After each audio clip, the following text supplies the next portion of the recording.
నగర శివార్లలో Hydraa big operation చేపట్టింది. గాజుల రామారం పరిధిలో కూల్చివేతలు చేపట్టింది. హైడ్రా చర్యల్ని స్థానికులు వ్యతిరేకించడంతో హై టెన్షన్ నెలకొంది. ఇంతకీ ఆ భూమిని ఎవరు కబ్జా చేశారు? ఇళ్లు నిర్మించి జనాలకు అమ్మిందెవరు? ఆ కబ్జా వెనుక ఉన్న బడా నేతలెవరు? ప్రభుత్వ భూములు ఆక్రమించారంటూ హైదరాబాద్ శివారు మేడ్చల్ జిల్లా పరిధిలోని గాజుల రామారంలో హైడ్రా రంగంలోకి దిగింది. హబీబ్ బస్తీ, బాలయ్య నగర్, గాలి పోచమ్మ బస్తీ, సాయిబాబా బస్తీ, రాజు రాజేంద్ర నగర్ లో కూల్చివేతలు చేపట్టింది. హైడ్రా కూల్చివేతలను వ్యతిరేకిస్తూ స్థానికులు ఆందోళనకు దిగారు. హబీబ్ బస్తీలో రాళ్లు రువ్వారు జనం. స్థానికుల రాళ్ల దాడిలో జేసీబీ అద్దాలు ధ్వంసమయ్యాయి. ఇళ్లలోని వారిని ఖాళీ చేయించి కూల్చివేతలు నిర్వహించడంతో బాధితులు రోడ్డెక్కారు. చిన్నపిల్లలతో కలిసి జేసీబీలను అడ్డుకున్నారు. బతుకమ్మ ఆడుతూ నిరసన వ్యక్తం చేశారు. అధికారులు కట్ చేసిన కరెంటు తీగలను పట్టుకుని నేలపై పడుకొని ఆందోళనకు దిగడంతో ఉద్రిక్త వాతావరణం ఏర్పడింది. ఇళ్ల కూల్చివేతలపై ఆగ్రహం వ్యక్తం చేస్తున్నారు బాధితులు.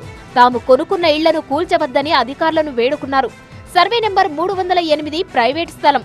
ఈ స్థలంపై హైకోర్టులో కేసు పెండింగ్ లో ఉండగా ఇళ్లను కూల్చివేయడం పట్ల స్థానికులు మండిపడుతున్నారు. హైడ్రా అసలు గరీబోల ఇండ్లు కాపాడనుకుందా, చెరువులు కాపాడనుకుందా? అసలు ఏందో అర్థమైతే గరీబోల ఇండ్లు ఎందుకు గులగొట్టిస్తారు? కనీసం నోటీసులు కూడా ఇవ్వకుండా కూల్చివేశారని ఆరోపిస్తున్నారు బాధితులు. హైదరాబాద్ ఇలా వస్తున్నారని చెప్పి గవర్నమెంట్ తరపు నుంచి కానీ ఎవరు చెప్పేటోళ్ళు కూడా మాకు తెలియదు, మాకు చెప్పలేదు. దక్కాదక్కు వచ్చేసిర్రు, అకస్మాత్తుగా వచ్చేసి అన్ని కూలగొట్టేసిర్రు. పిల్లల బుక్స్, సామాన్లు, గిన్నెలన్నీ బయట వేసేసిర్రు. పిల్లల గురించి ఆలోచించలేదు, చదువుల గురించి ఆలోచించలేదు, ఆడల గురించి, సంసారాల గురించి, గరీబోళ్ళ జీవితాల గురించి కూడా ఆలోచించలేదు. ఆలోచించకుండా మొత్తం ధ్వంసం చేసి వెళ్ళిపోయారు. ఇట్లా వస్తున్నామని ముందు కూడా ఏది చెప్పలేదు, ఏ ఇన్ఫర్మేషన్ మాకు ఇవ్వలేదు. మళ్ళీ పిల్లల చదువులు ఎట్లా గవర్నమెంట్ మాకు ఏదో ఒక సమాధానం చెప్పాలి. గాజుల రామారంలోని బాలయ్య బస్తీలోనూ 100 ఎకరాలకు పైగా ప్రభుత్వ స్థలం కబ్జాదారులు ఆక్రమించినట్లు ఆరోపణలు ఉన్నాయి. 60 నుంచి 70 గజాల్లో ఇళ్లను నిర్మించి 10 లక్షల చొప్పున విక్రయించారు. దీనిపై ఫిర్యాదులు అందడంతోనే ఆక్రమణలను తొలగించి భూముల స్వాధీనానికి చర్యలు చేపట్టినట్టుగా హైడ్రా చెప్తోంది. ఇంతకీ ప్రభుత్వ భూమిని కబ్జా చేసిందెవరు? ఇళ్లు నిర్మించి జనాలకు అమ్మిందెవరు?